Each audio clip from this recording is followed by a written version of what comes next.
Alright, here we got a 2016 Cub Cadet XT2 LX 46-inch LE with the fabricated deck. LE stands for limited edition.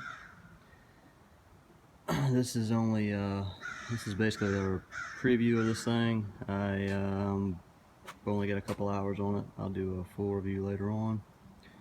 But just to give you guys a heads up, what you get with this model, you get that bumper there. It's like a heavy duty bumper, if you want to call it that. Sticks off a good amount. No clearance issues when you raise the hood.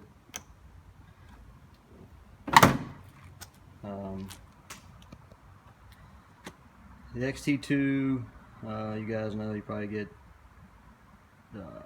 bearings you get a more heavy duty bearing, greasable in the wheels.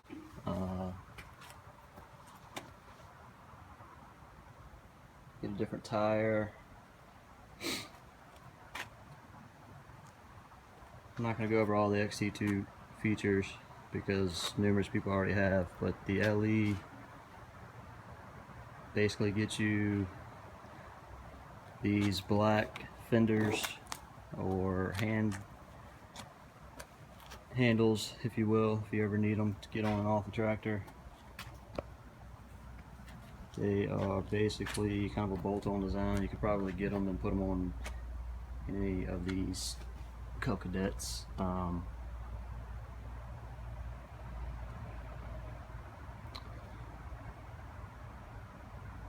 But tire sizes are the same on the LEs. Nothing changes there. XT2 does give you a bigger battery. I don't know about bigger, but more cold cranking amps. You got 300, as you can see. The LE gives you these armrests, which are,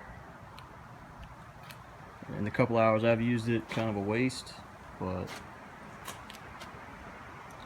I guess they look good. They fold up out of the way if you don't want them.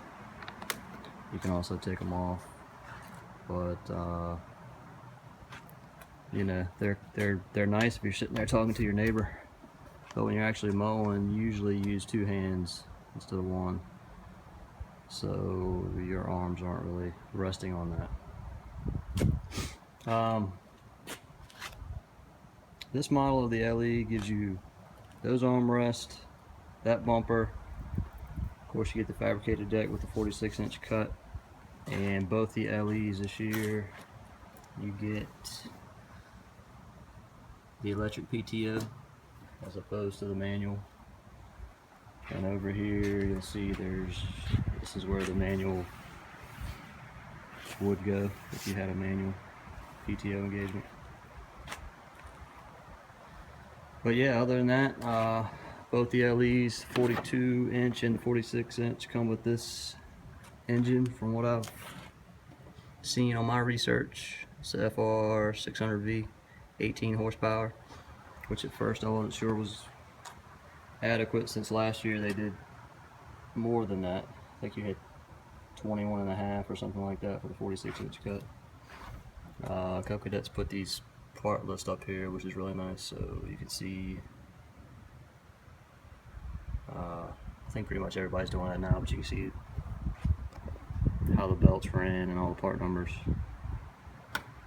But yeah, that's about it. If you guys got any questions, let me know. Did a lot of research on this thing. One thing that you won't see is in the 46-inch LE there is a limited slip differential, which is in the transmission. It's the same transmission as everything else. It's a pretty light duty transmission, just made for mowing, not really towing or any type of ground attachment. Yeah, maybe a trailer or something like that, but I wouldn't use it for anything more than that, or any substantial amounts of weight on it. They got LEDs, of course all these new models do.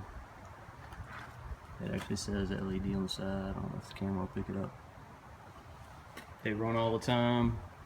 The keys on, it's running, your lights are on. I don't mind it.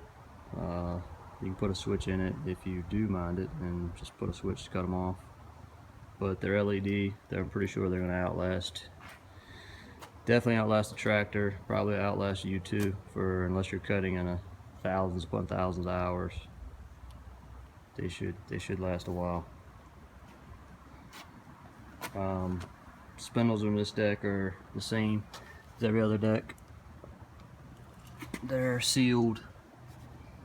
You're not going to be able to see them, but it's a sealed unit, not greasable.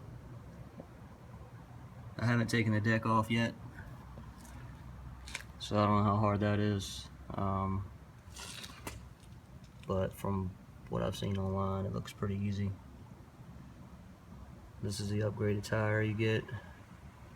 It's just a little different tread than the XT1s.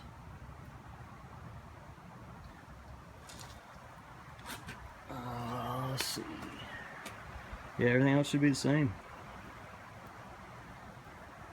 Like I said, I'll put a review out later on, but so far the steering on this machine is really nice.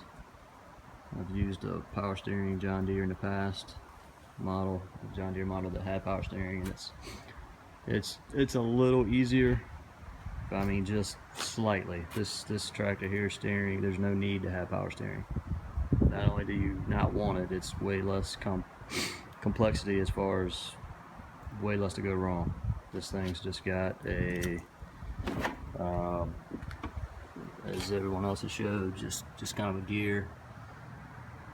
Steering comes down to a gear, which is part of a maintenance. You might want to lube that up every oil change or so.